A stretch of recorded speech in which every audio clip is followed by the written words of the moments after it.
What's up, World Spartan Tribe? This is World Spartan 125, back for yet another great reaction. Okay, this is Absolute Mad Lads. Absolute Mad Lads. Ned Kelly. That's the guy who's he wore armor or something, didn't he? Wore like an iron suit to rob banks and stuff. I'm pretty sure. Pretty sure that's what it was. I'm not too sure. I know I saw a movie. I think it was about him, starring Heath Ledger. This is years ago, you know. But yeah, I'm excited about this one. Okay, let's jump in. And here we are, the new studio, and it took a lot of work and a lot of effort, but we finally got here. And with this new studio fully set up and the staff that I have, I Very can make nice. about 5 or 6 videos on this channel every month and daily uploads on the second channel. I just want to say that it must be really nice to have staff. I have to do everything myself. See all this stuff you see here? That's all me. I did all this myself. I make all my own thumbnails. I do all my own emote things and all for Twitch. Yeah, all me.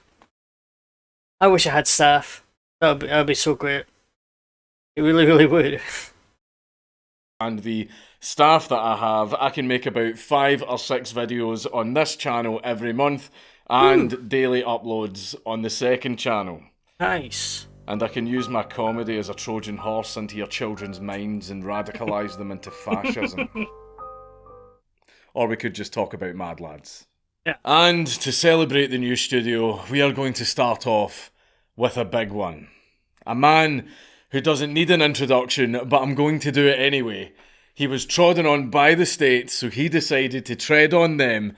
His reign of terror had police all over the country cowering in fear, and some might say that he was the original Iron Man. I knew it. Ned Kelly.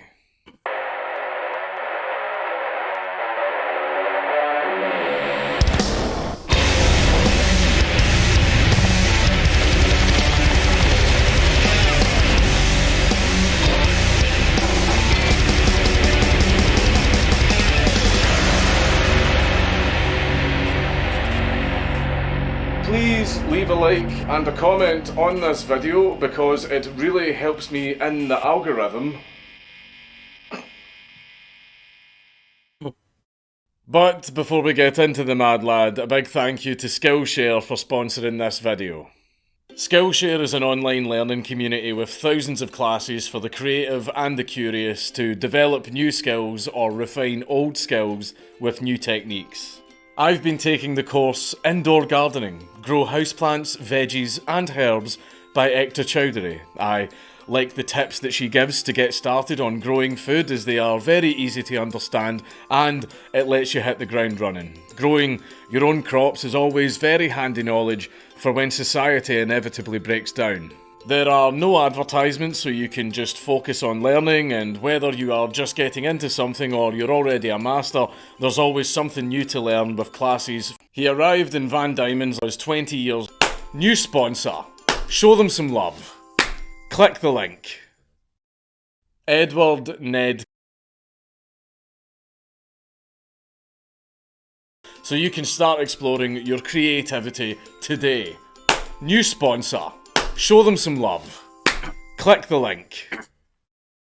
Edward Ned Kelly was born in June 1855 at Beveridge in the colony of Victoria, Australia, as the eldest son of 8 children born to John Red Kelly and his wife Ellen. Ned's father was born in 1820 in Clonbrogan, Tipperary in Ireland, and when he was 20 years old, he was sentenced to 7 years transportation for stealing 2 pigs. And what that means is that, like many other convicted criminals back then, he was exiled and sent to Australia. He arrived in Van Diemen's Land, now known as Tasmania, and served his sentence until 1848. After he had served his time, he went to the Port Phillip district where he met Ellen Quinn, who he later married on the 18th of November 1850 at St Francis Church in Melbourne. They had 5 daughters and 3 sons. John tried his best to provide for his family, but luck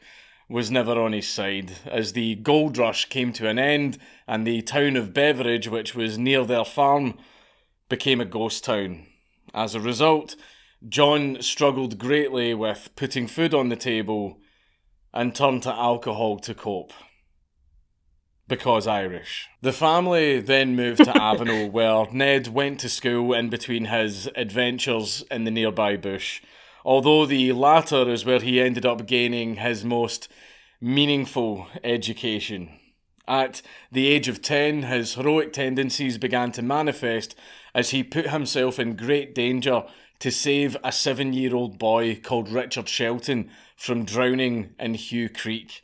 He had fallen in while trying to retrieve his hat. Because of his selfless action and bravery, Ned was rewarded with a silk green sash by Richard's father, S.R. Shelton.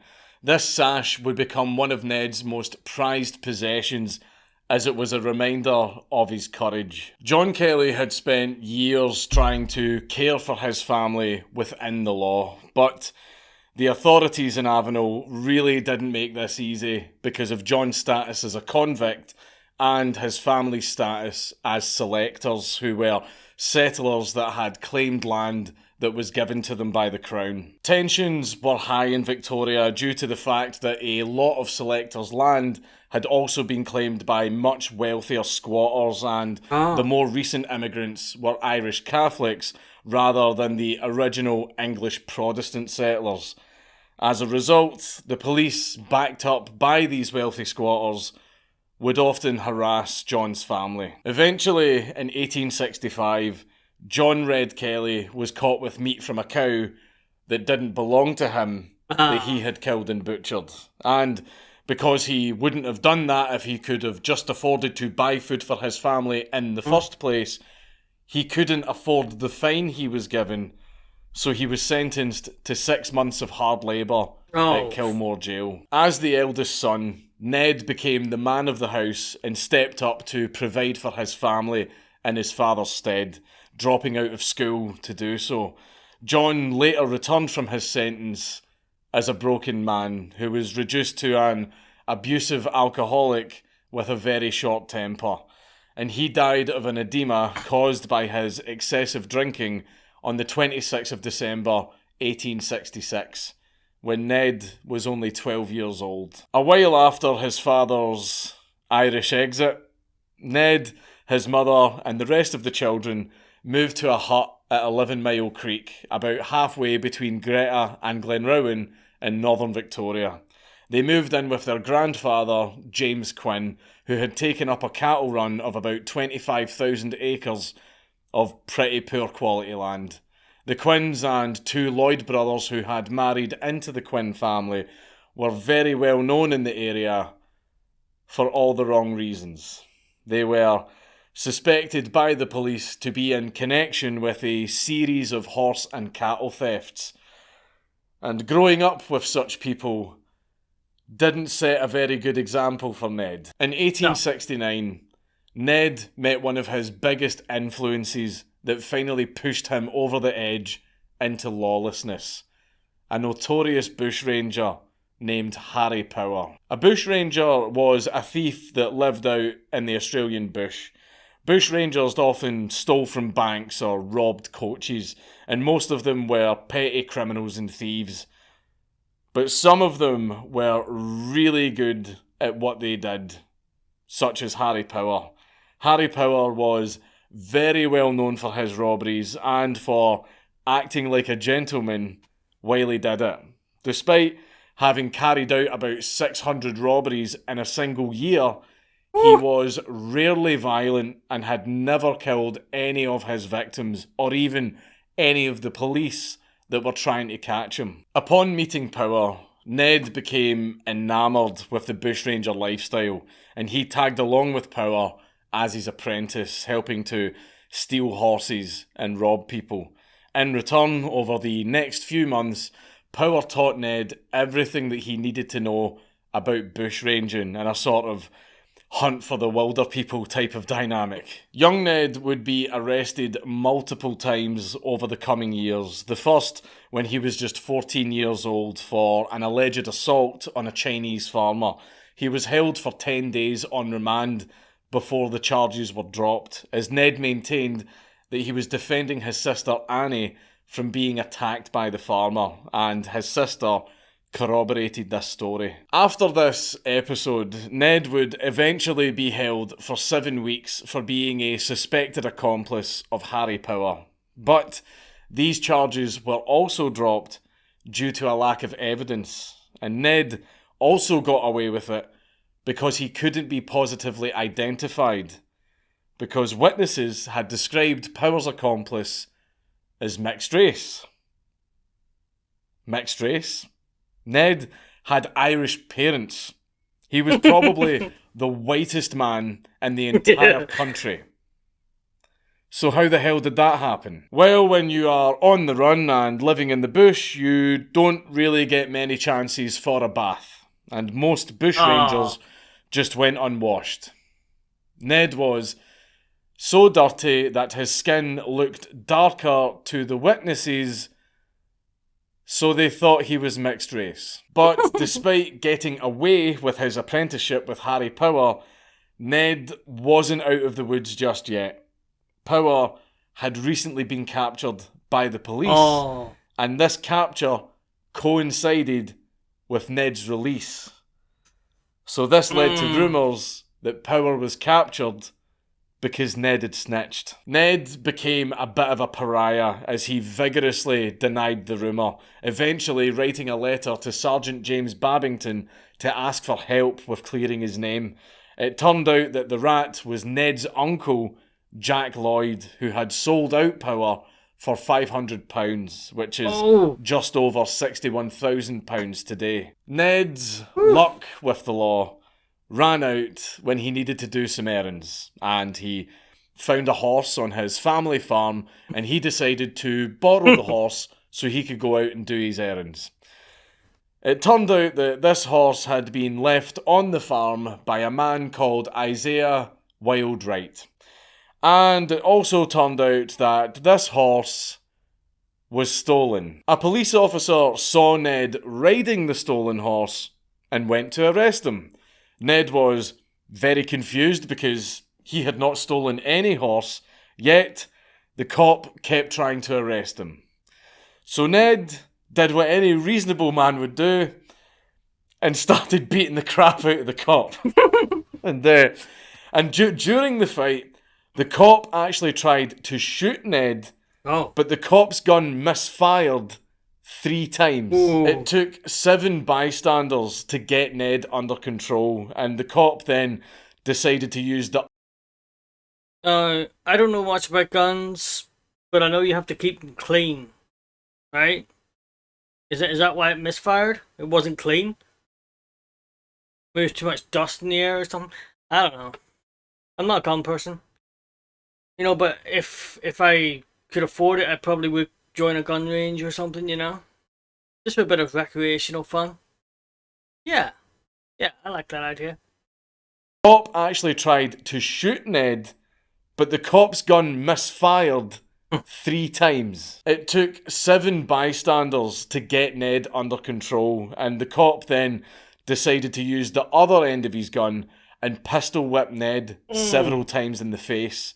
The scuffle earned Ned 3 years in Pentridge prison at the age of 16, which was a lot less than the sentence he was going to get until an investigation discovered that he really didn't steal the horse, because at the time that the horse was originally stolen, Ned was in jail for his association to Harry Power. Meanwhile, Isaiah Wright, who had actually stolen the horse, only got 18 months. He only got half the sentence that Ned did. Although, to be fair, Ned did beat up a cop. Ned was released 6 months early for good behaviour on the 2nd of February 1874. Once he was released, he found out that his mother had remarried to an American man called George King, who was a horse thief that was only 6 years older than Ned. What? Seems she had a type. Despite her 6 years older. Apparently that guy had a type too. Oh. Married an older woman with 3 kids. I think it's 3 kids. He had 2 sisters or something, didn't he? I think he had 2 sisters. They both had a type, I think. Yeah? who was a horse thief that was only 6 years older than Ned. Seems she had a type. Despite her second marriage, though, Ellen continued to be known as Mrs. Kelly. With Ned being just fresh out of prison and being very short on money, he started to take part in bare-knuckle boxing at the Imperial Hotel in Beechworth, which was located right near the border of New South Wales and Victoria. It turned out that bare-knuckle boxing would be something that Ned had a natural talent for, and during one of the fights, he went up against Isaiah Wildright, who had gotten Ned arrested for the whole horse debacle. Ned did not waste this opportunity for revenge, and he defeated Wright in 20 rounds. Apparently, there were no hard feelings after Ned got even, because Wright later went on to become an associate of Ned's future gang. Sometime later, in 1873, Ned's younger brother James was sentenced to 5 years imprisonment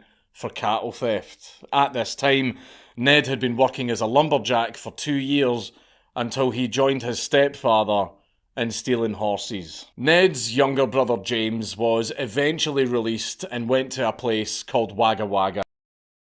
Okay, I was wrong about the sisters. For some reason I thought he had 2 sisters, apparently not. I don't know. Ned's younger brother James was eventually released and went to a place called Wagga Wagga. Fucking Fraggle Rock names. Where he was sentenced again to 10 years imprisonment for stealing horses. After the long double jail sentences, James lived his life respectably from then on. But he was alone in this, as the rest of the family continued with their crimes of stealing horses and cattle. In mid-1877, after an arrest for trespassing while drunk, Ned got into a scuffle with some policemen again as he tried to escape. One of the arresting constables, named Thomas Lonigan, grabbed Ned by the testicles and squeezed. Eventually, after some talking down by a nearby miller, who also gave the police a scolding for their behaviour because, you know, you just don't grab a man's balls during a fight, Ned gave up and was fined £3 and 1 shilling by the arresting officers. And allegedly, after this incident, Ned turned to Lonigan and said, I'll tell you what. People think that the police today are rough. Ooh, they have no idea. They have no idea. Yeah, it's all this stuff, right? Defunding the police and all this stuff. Allegedly, after this incident, Ned turned to Lonigan and said, "Well, Lonigan, I never shot a man yet, but if I ever do, so help me God, you'll be the first." In the business, we call this foreshadowing. As you would probably expect from this laundry list of criminal charges, the Kelly family did not have a good relationship with the police. They saw themselves as victims of police persecution since they were poor and they felt that they were just trying to get by. Some of the persecution was unwarranted and some of it was warranted, as the Kelly boys were very clearly involved in the district's notorious organised horse and cattle thefts. It is also not too hard to imagine that the police at this time thought that the Kelly family were a huge thorn on their side because they were constantly committing crimes. Naturally, the police would have gotten a bit of a chip on their shoulders and wanted to make the Kellys' lives hell, either because they wanted to harass them to the point where they gave up and started obeying the law, or simply just to spite them. Despite being surrounded by a lot of seasoned criminals, young Ned was the tamest of the bunch.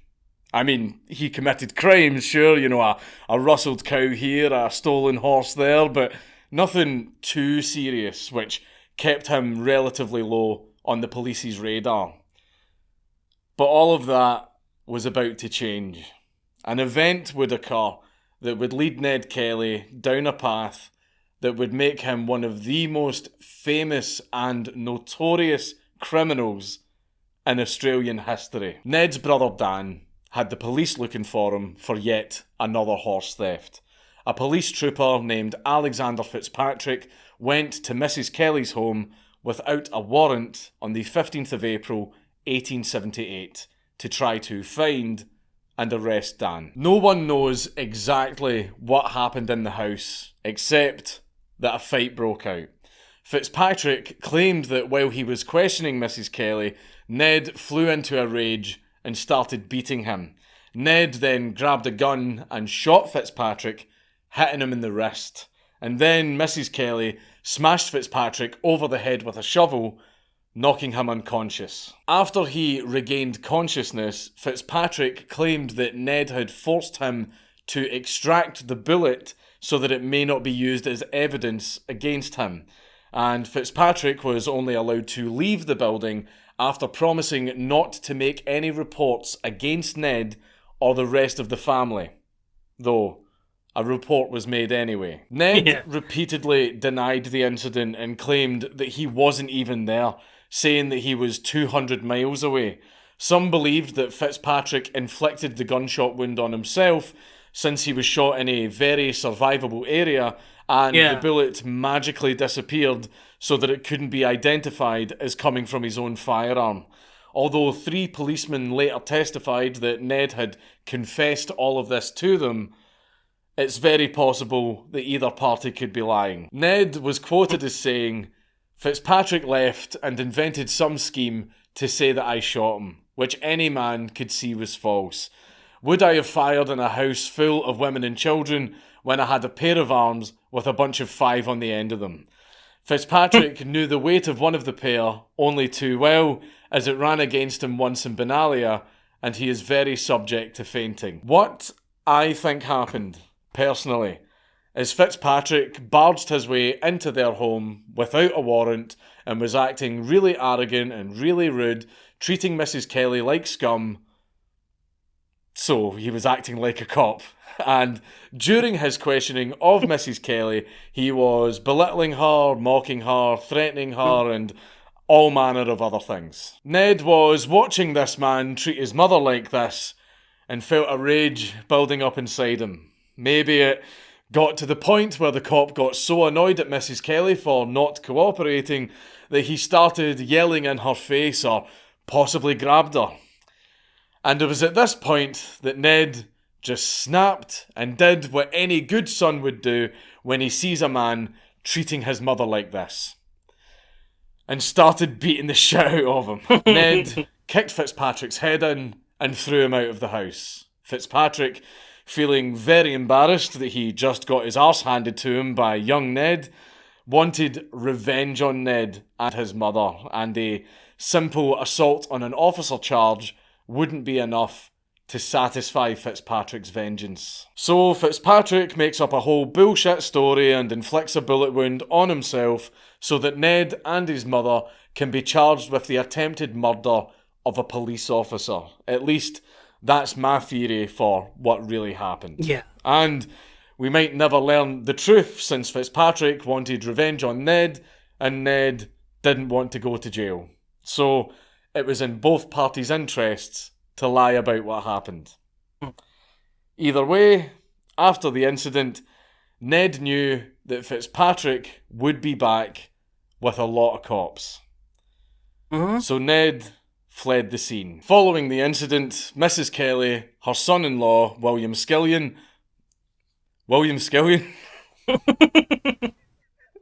William Skillion, what a name.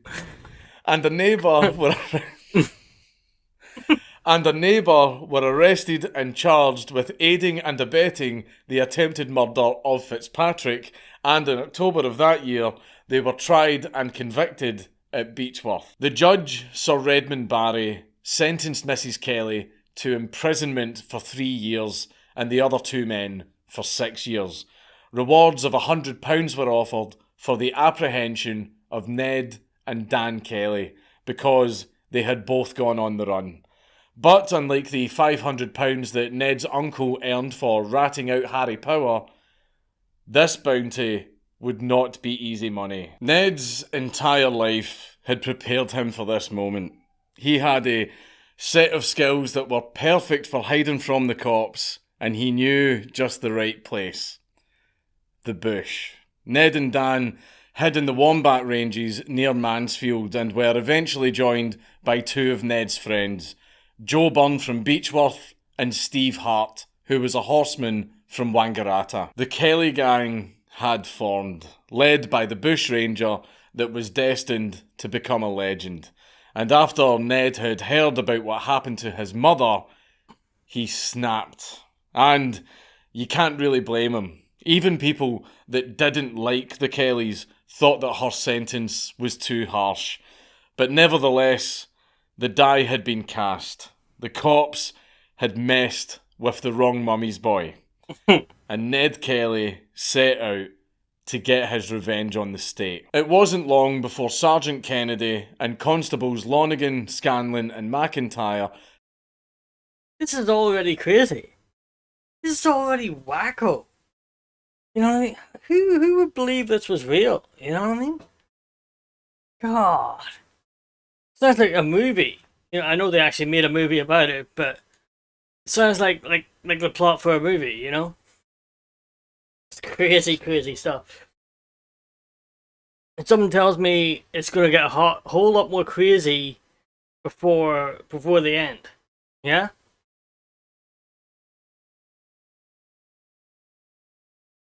We're not even halfway through yet. And Ned Kelly set out to get his revenge on the state. It wasn't long before Sergeant Kennedy and Constables Lonergan, Scanlon and McIntyre set out to find and capture Ned and Dan. And on the 25th of October 1878, the cops set up a camp at Stringybark Creek. And it was here that one of the policemen made the fatal mistake of shooting some parrots for dinner. Oh. The Kelly gang was actually nearby and heard the gunshots. The next day, in the early hours of the morning, Constables Kennedy and Scanlon went out on patrol, leaving Lonergan and McIntyre at the camp. The Kelly gang ambushed the camp, and as soon as Ned saw Lonergan the ball grabber draw his revolver, Ned fulfilled his own prophecy and shot him dead. McIntyre shit his pants and smartly surrendered, but when Kennedy and Scanlon returned to the camp, they refused to surrender when called on. A shootout then ensued that resulted in Ned killing Scanlon and mortally wounding Kennedy. Ned later shot Kennedy in the heart, not out of malice, but out of mercy. While the fighting was going on, McIntyre had managed to escape and headed to Mansfield to report the killings. So on the 15th of November, the Victorian government declared the Kelly gang outlaws and offered rewards of £500 for each member of the gang, dead or alive. Police were mobilised, but their methods of pursuit and of obtaining information about the gang's whereabouts were severely lacking in the bush, and they were constantly getting finessed by the intrepid outlaws who were much better trained for that kind of environment than the cops were. The Kelly gang started committing many robberies in small rural towns around this time because gangs need money and you aren't really outlaws if you don't do robberies. But despite these robberies though, the people in these towns would become sympathisers for the gang because they could relate to Ned Kelly's poor and working class background, and they also empathised with him for what the cops did to his mother. They saw him as a man of the people fighting against the state. As the Kelly gang's fame grew, the townsfolk's sympathy for their new working class heroes gradually evolved into outright support. They would actually help them out in small ways by looking out for the police or misdirecting the police when they were on the right trail of finding the gang. Others would begrudgingly help the gang for fear of reprisals because, despite most people knowing that Ned meant them no harm, the gang wouldn't exactly take no for an answer. After all, you can be as polite as you want, but you're not much of an outlaw if you just respond with, "Understandable, have a nice day," whenever someone doesn't want to cooperate. People would talk, however, and Ned would be spotted by many people during this time. Whether the sightings of him were true or not, none of the authorities seemed to be able to successfully track him. Ned had become a legendary figure, and while that may sound like it should have made tracking him down a lot easier, it actually made it a lot harder, because it's hard to track the whereabouts of someone whose name is constantly being spoken in towns all over the place. A newspaper at the time said that Ned was seen trying to check into a hotel late at night with women of bad repute, and he was turned away. The owner of a hotel that Ned apparently sometimes stayed at said that Ned would always be gone by the time they woke up. And a store owner noted that Ned would regularly make purchases at his general store. He only remembered this because Ned would only come into the store after dark, which the store owner found really odd until he realised who this customer was. On the 9th of December, 1878, the Kelly gang held up a sheep station at Faithful's Creek, about 4 miles outside of Euroa. Ned assured the people inside that they had nothing to fear and that no violence would come to them. He only asked for food for his gang and their horses and a place to rest. One of the employees, a woman named Fitzgerald, said that after Ned had announced his presence, she noticed that Ned had his revolver out and that he meant business. So she responded with, "Well, of course, if the gentlemen want any refreshments, then they must have it." The gang then took 20 station employees captive by locking them in a storeroom, telling them that they would be safe and that no harm would come to them as long as they played ball. A man named Macaulay was just on his way into the station and he was held up at gunpoint by the Kelly gang, who told him to dismount from his horse. At first, Macaulay offered some resistance, asking what good it would do for them to hold up the station and saying that the station didn't have any better horses than what the gang already had. Ned then came outside and assured Macaulay that they weren't there to steal anything, they just wanted food and a place to rest.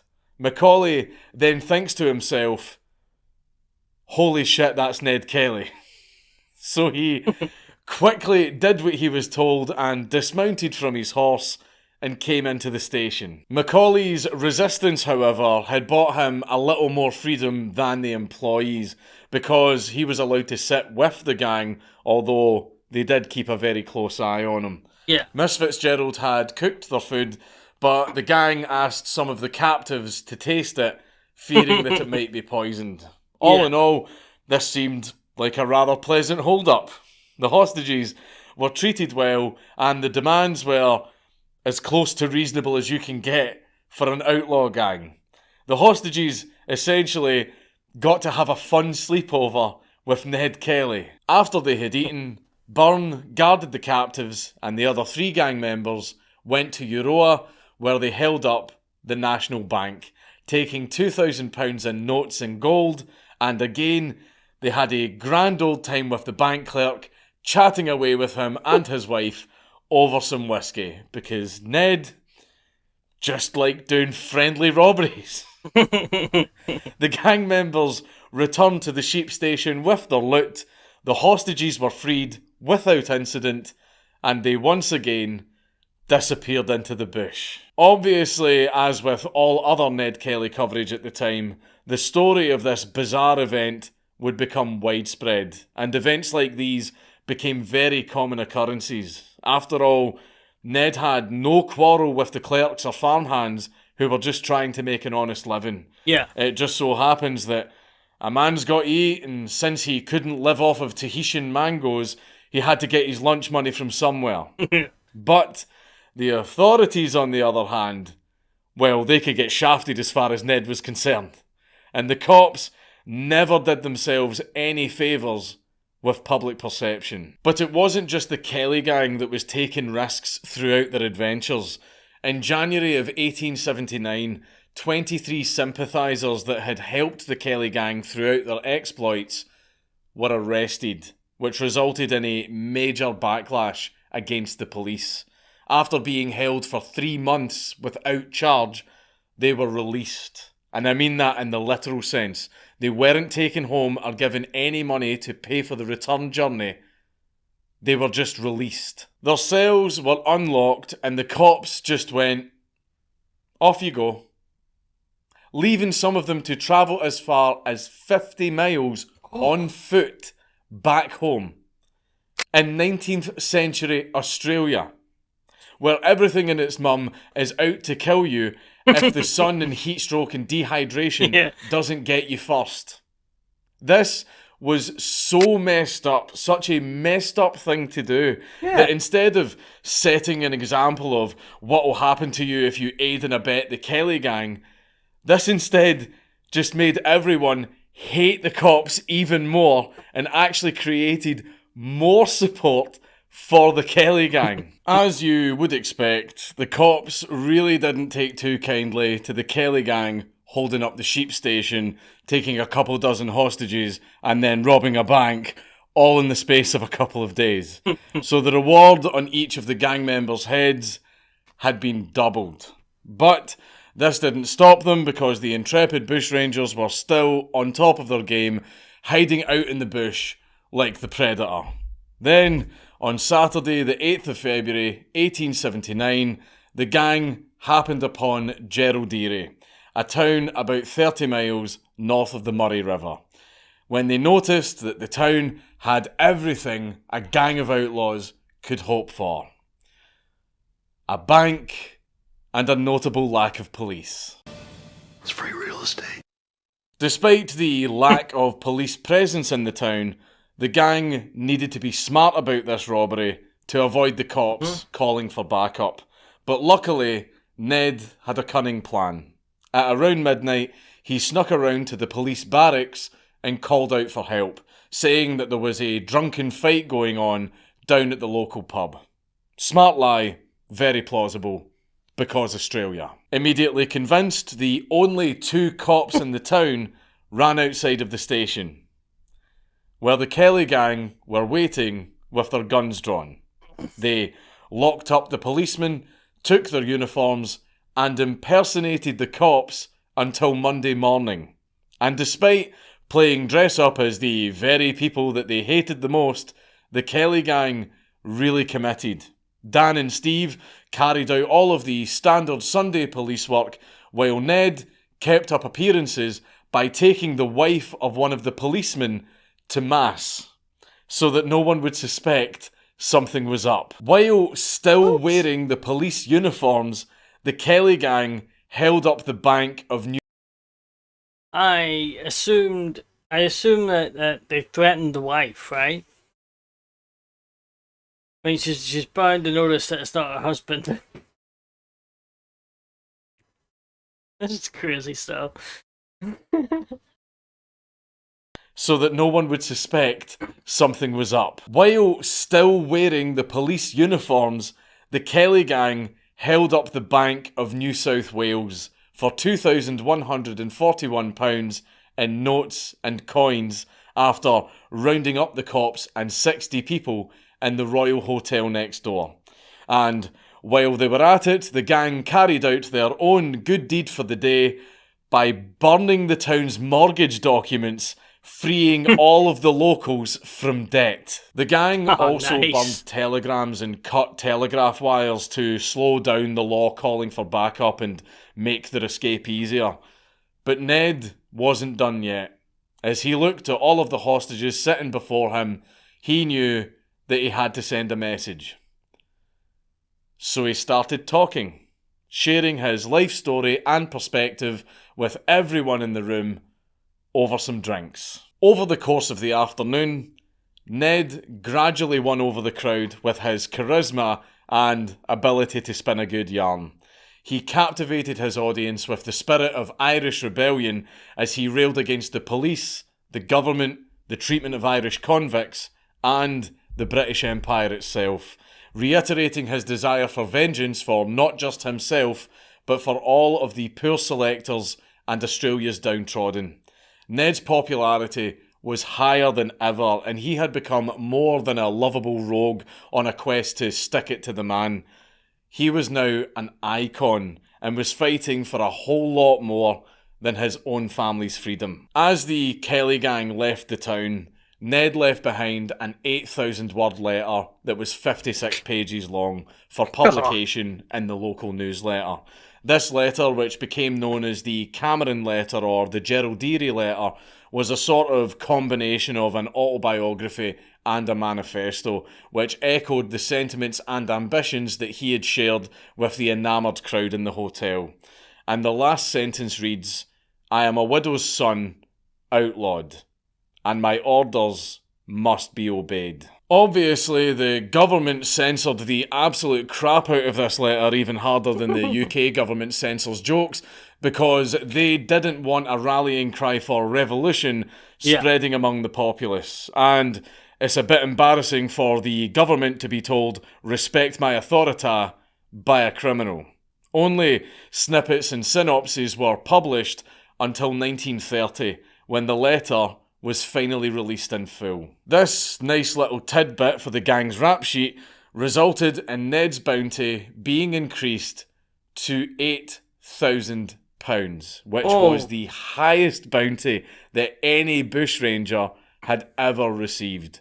Efforts to bring down the gang were ramped up, and the Black Trackers were brought in from Queensland. Now that sounds like a badass name for a group of bounty hunters. The Black Trackers. That makes them sound like some Spec Ops secret unit that are only called in for super tactical operations. But in reality, they were called the Black Trackers because they were Aboriginal.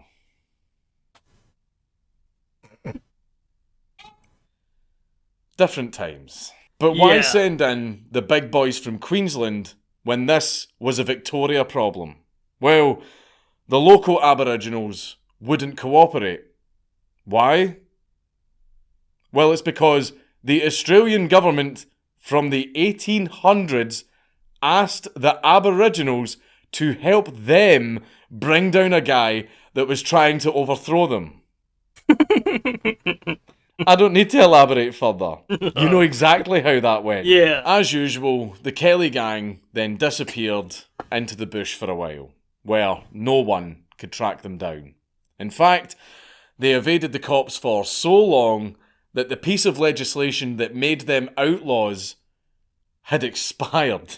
So most of their arrest warrants were now void.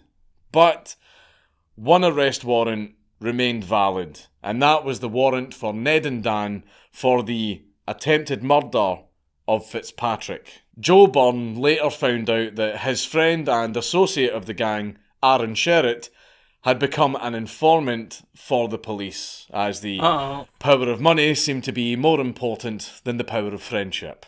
So on the 26th of June, 1880, Joe paid Sherritt a little visit at his residence near Beechworth and shot him dead in his own doorway. The four constables who were assigned to guard Sherritt were bravely hiding in his bedroom, later citing that they had no confidence in any of his information anyway. If that was true, then why were you guarding him? Yeah.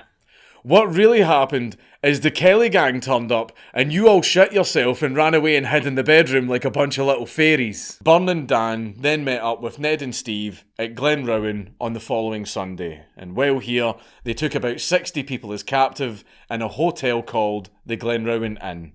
At this point, it became clear that the murder of Sherritt wasn't just a case of exterminating a rat, it was a publicity stunt.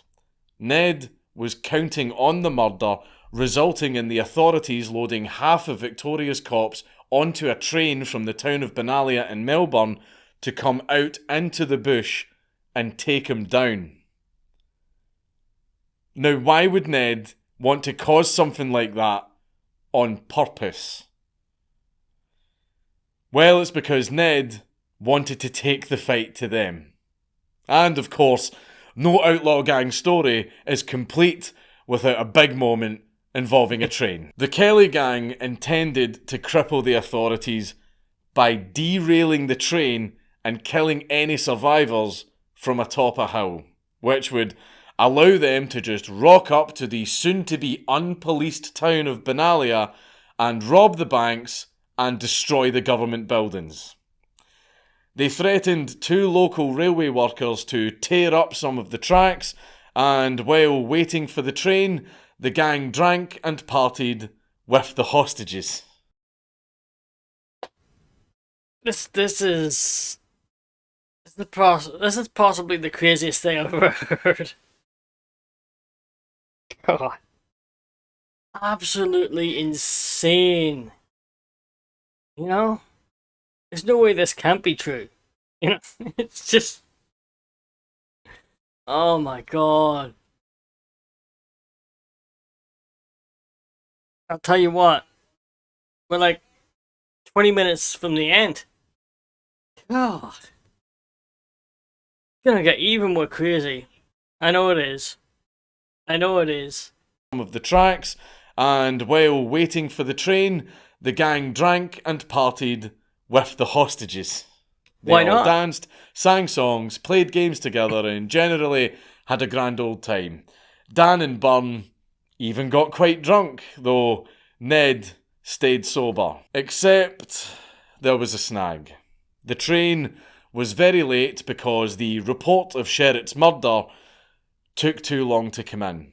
Ned gave in to his better nature and allowed a schoolmaster named Thomas Curnow to leave the hotel with his wife, child and sister, telling him to go straight to bed and not to dream too loud or he would shoot him.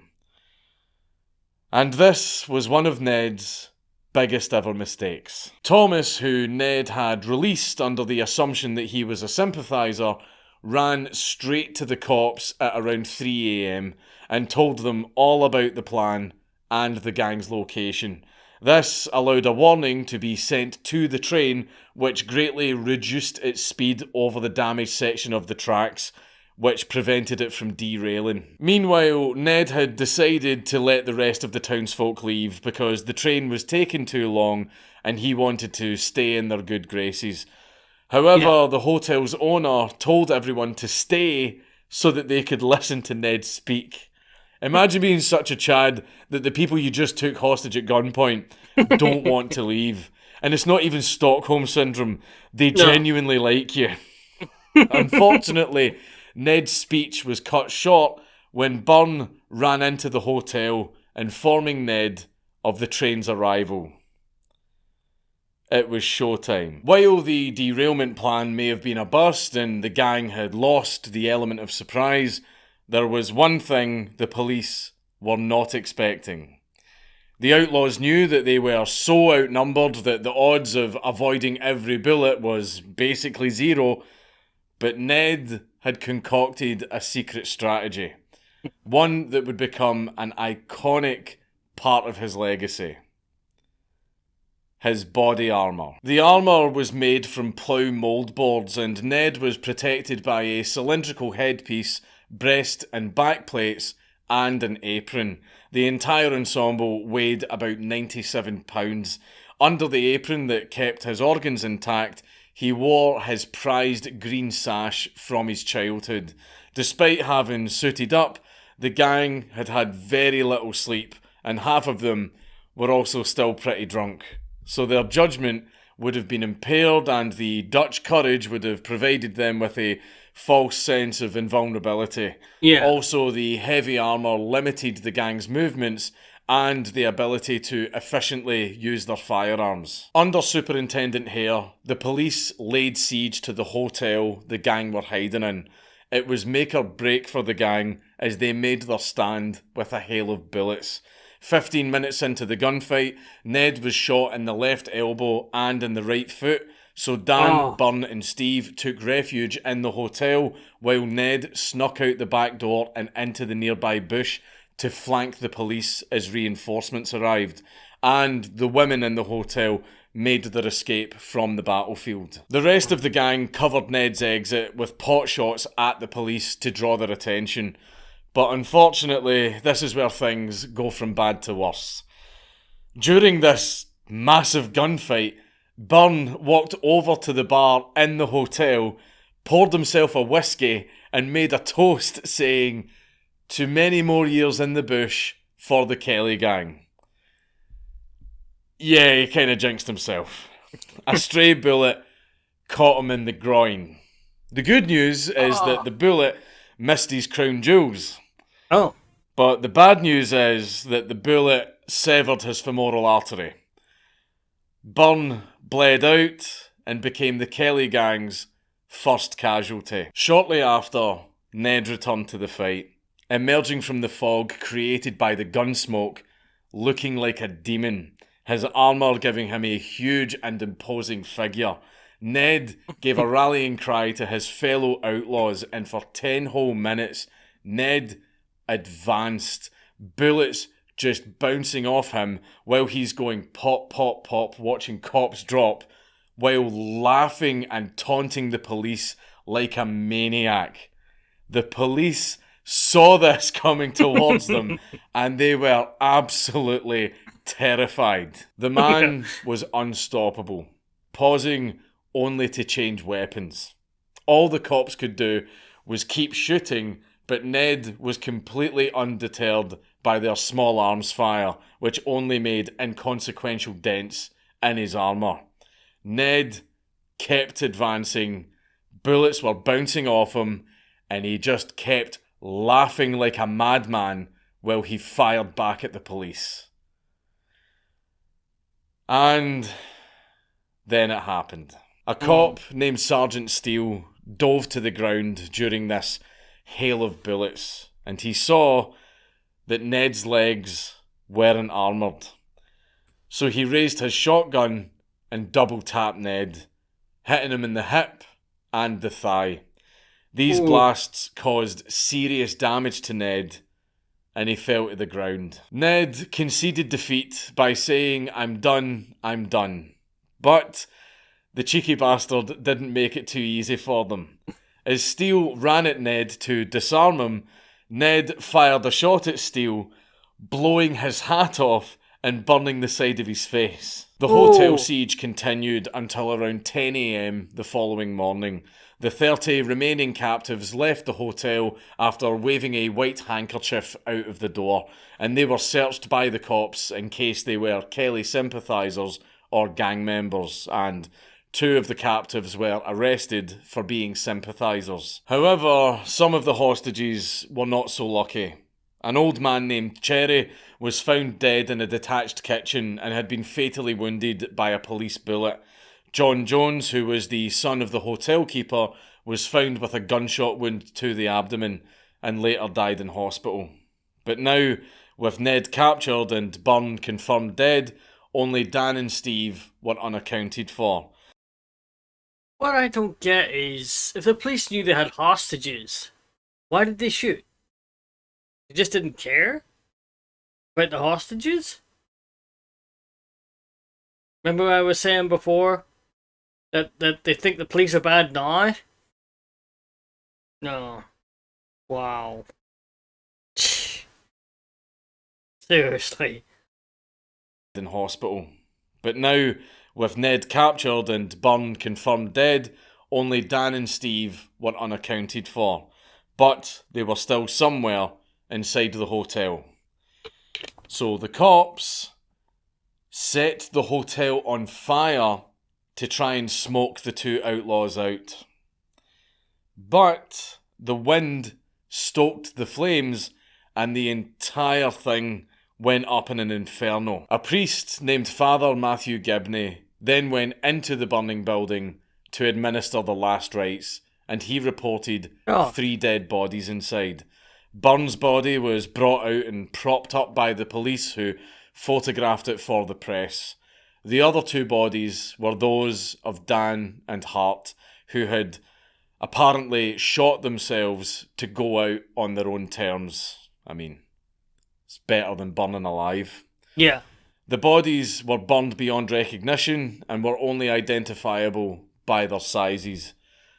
This made Ned the only survivor of the Kelly gang. Ned was patched up by a doctor and stood trial in Melbourne on the 19th of October 1880, and in a mocking twist of fate, he appeared before Sir Redmond Barry, the same judge that had sentenced his mother to 3 years in prison for the attempted murder of Fitzpatrick. The trial was adjourned to the 28th of October, where Ned was presented with the charges of murdering both constables Lonergan and Scanlon, though he managed to avoid being charged with the murder of Sergeant Kennedy.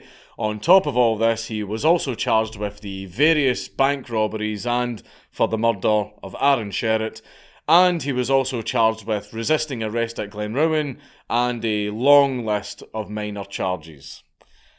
So he was absolutely shafted. He was convicted of the willful murder of Lonergan and sentenced to death by hanging.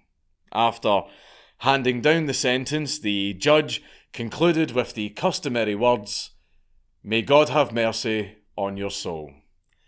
To which Ned replied, "I will go a little further than that and say, I will see you there where I go."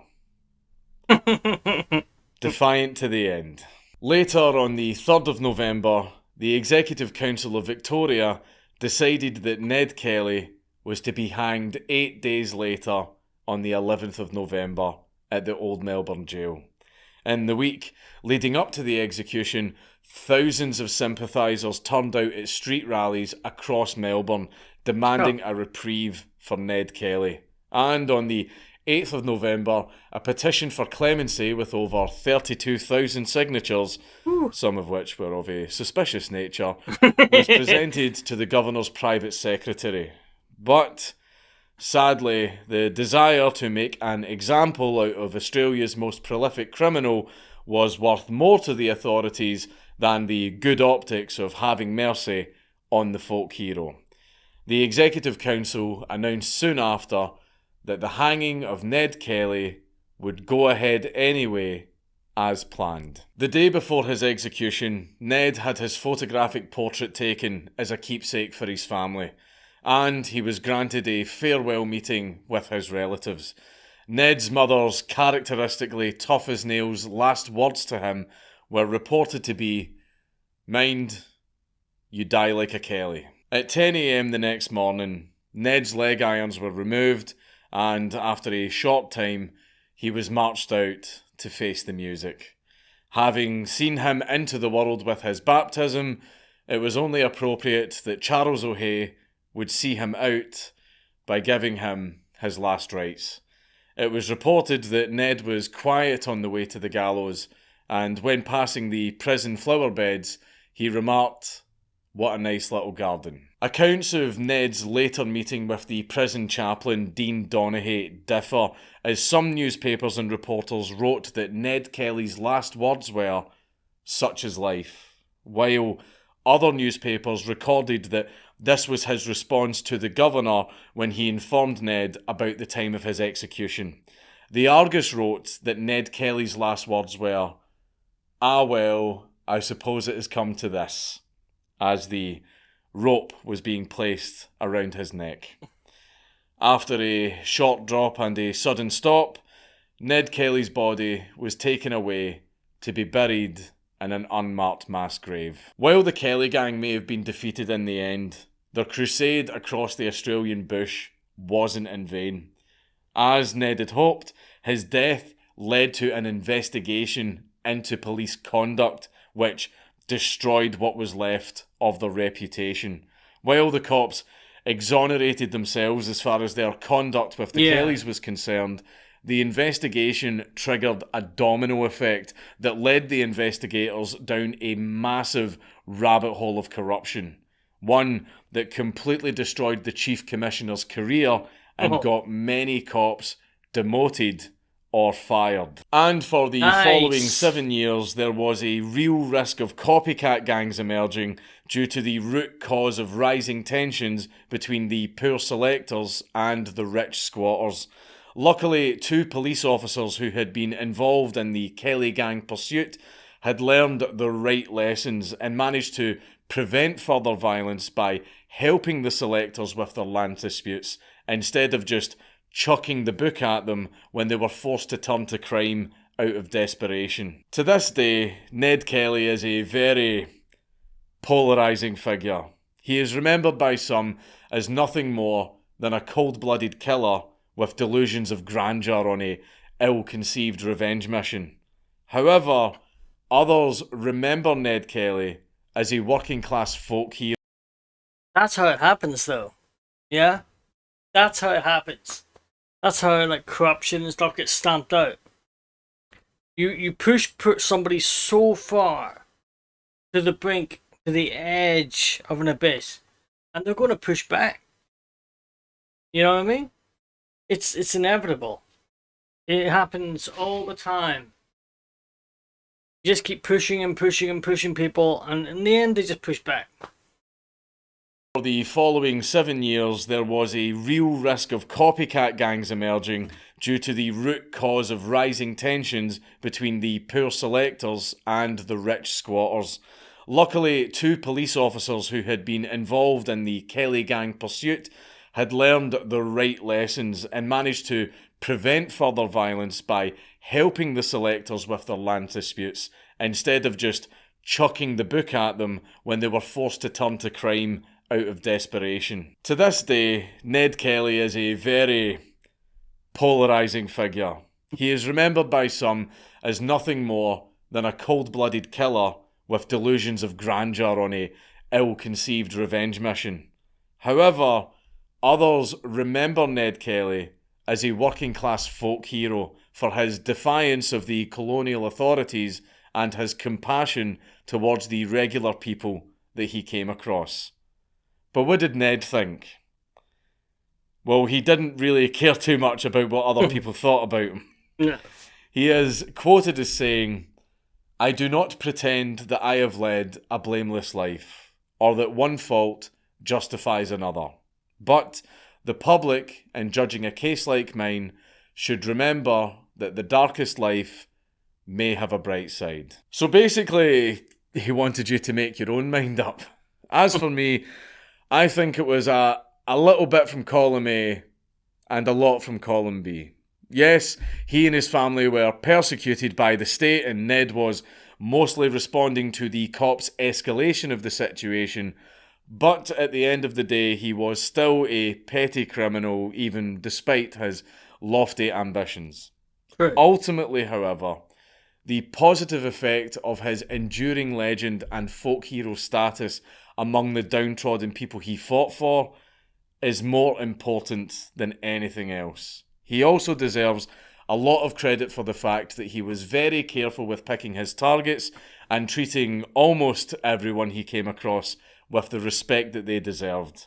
And also for going the extra mile to make sure that not only were no hostages harmed, but that they actually kind of enjoyed the experience. If you want to take a look at some Australian history, several of Ned's possessions remain on display at the State Library of Victoria in Melbourne, including his armour, his prize green sash, and some other smaller items.